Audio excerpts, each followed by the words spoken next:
یہ واقعہ ہمیں یہ سبق دیتا ہے کہ اسلام رحمت کا دین ہے اور نبی کریم صرف انسانوں کے ہی نہیں بلکہ جانوروں کے بھی رحمت تھے۔ آپ کا پیغام یہی ہے کہ ہر زندہ مخلوق کے ساتھ نرمی، انصاف اور محبت کا رویہ اپنایا جائے۔ مدینہ منورہ کی فضا اس دن کچھ الگ ہی پیغام دے رہی تھی۔ آسمان بالکل صاف تھا اور سورج اپنی ہلکی سنہری کرنیں ریگستان کی ریت پر بکھیر رہا تھا۔ ہوا میں سکون تھا، لیکن اس سکون کے اندر ایک عجیب سی خاموشی بھی چھپی ہوئی تھی۔ نبی کریم صلی اللہ علیہ وسلم اپنے صحابہ اکرام کے ساتھ سفر پر تشریف لے جا رہے تھے۔ ہر قدم پر اللہ کا ذکر تھا، ہر سانس میں شکر تھا۔ چلتے چلتے اچانک ایک ایسا منظر سامنے آیا جس نے قافلے کو روک دیا۔ ایک شکاری ایک ہرنی کو زبردستی پکڑے ہوئے تھا۔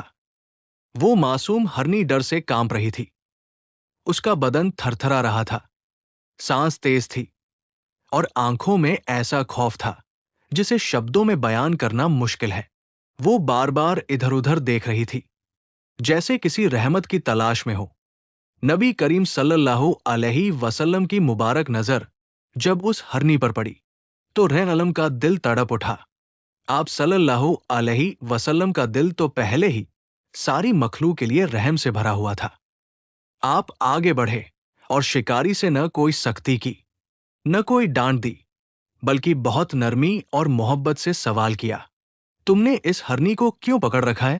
شکاری نے ادب سے سر جھکا کر جواب دیا، یا رسول اللہ صلی اللہ علیہ وسلم، میں شکار کی نیت سے نکلا تھا اور یہ ہرنی میرے ہاتھ لگ گئی۔ اسی پل اللہ کی قدرت کا ایک عجیب اور دل کو ہلا دینے والا منظر سامنے آیا۔ اللہ کے حکم سے وہ ہرنی بول اٹھی۔ اس کی آواز میں درد بھی تھا، ڈر بھی تھا اور ساتھ ہی ایک ماں کی بے بس محبت بھی۔ اس نے کانپتی ہوئی آواز میں عرض کیا، یا رسول اللہ صلی اللہ علیہ وسلم، میرے چھوٹے چھوٹے بچے ہیں، وہ جنگل میں اکیلے ہوں گے، بھوکے ہوں گے، پیاسے ہوں گے اور میری راہ دیکھ رہے ہوں گے۔ مجھے بس تھوڑی سی مہلت دے دیجیے کہ میں جا کر انہیں دودھ پلا آؤں۔ میں وعدہ کرتی ہوں پھر خود واپس آ جاؤں گی۔ یہ سنتے ہی صحابہ اکرام کی آنکھیں پھیل گئی۔ دلوں میں حیرانی بھی تھی اور خوف بھی۔ ایک جانور کا اس طرح بولنا، اور وہ بھی اتنے یقین اور سچائی کے ساتھ، یہ سب اللہ کی قدرت کا کھلا نشان تھا۔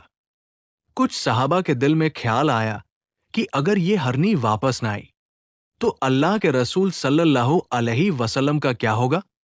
لیکن نبی کریم صلی اللہ علیہ وسلم کو اس ہرنی کی بات پر پورا یقین تھا۔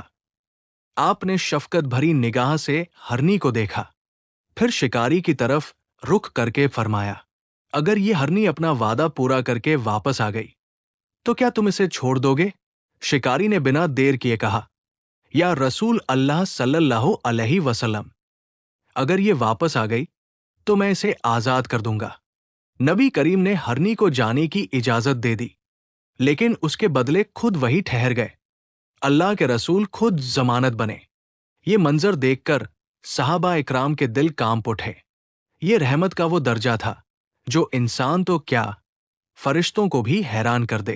ہرنی پوری طاقت سے جنگل کی طرف دوڑ گئی۔ وقت دھیرے دھیرے گزرنے لگا۔ سورج اب ڈھلنے کی طرف تھا، سائے لمبے ہونے لگے۔ صحابہ کے دلوں میں بے چینی بڑھتی جا رہی تھی۔ شکاری بھی پریشان تھا۔ ہر کسی کی نگاہیں اسی راستے پر ٹکی تھی جدھر ہرنی گئی تھی۔ پھر اچانک دور سے دھول اڑتی دکھائی دی۔ سب کی نگاہیں ادھر اٹھ گئی۔ وہی ہرنی پورے ویگ سے واپس لوٹ رہی تھی۔ اس کی چال میں جلد بازی تھی، لیکن چہرے پر سکون تھا، جیسے ایک ماں اپنے بچوں کا حق ادا کر کے لوٹ رہی ہو۔ وہ سیدھے نبی کریم کے سامنے آئی اور سر جھکا دیا، مانو وہ کہہ رہی ہو، یا رسول اللہ صلی اللہ علیہ وسلم، میں نے اپنا وعدہ پورا کر دیا، میں نے اپنے بچوں کو دودھ پلا دیا، اب میں آپ کے پاس لوٹ آئی ہوں۔ یہ منظر دیکھ کر شکاری کا دل پگھل گیا۔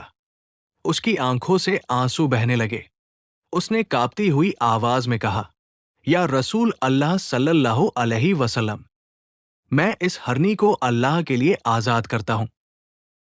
آج کے بعد نہ میں اس پر ظلم کروں گا اور نہ کسی اور بے گناہ جانور پر۔ میں شکار چھوڑتا ہوں۔ نبی کریم صلی اللہ علیہ وسلم کے چہرے پر ایک ہلکی سی مسکان آ گئی۔ یہ مسکان رحمت کی تھی، انصاف کی تھی، اور اس دین کی خوبصورتی کی تھی جو ہر جان میں اللہ کی امانت دیکھتا ہے۔ ہرنی آزاد ہو کر جنگل کی طرف چلی گئی اور یہ پیغام چھوڑ گئی کہ اسلام صرف انسانوں کے لیے نہیں بلکہ ہر زندہ جان کے لیے رحمت ہے۔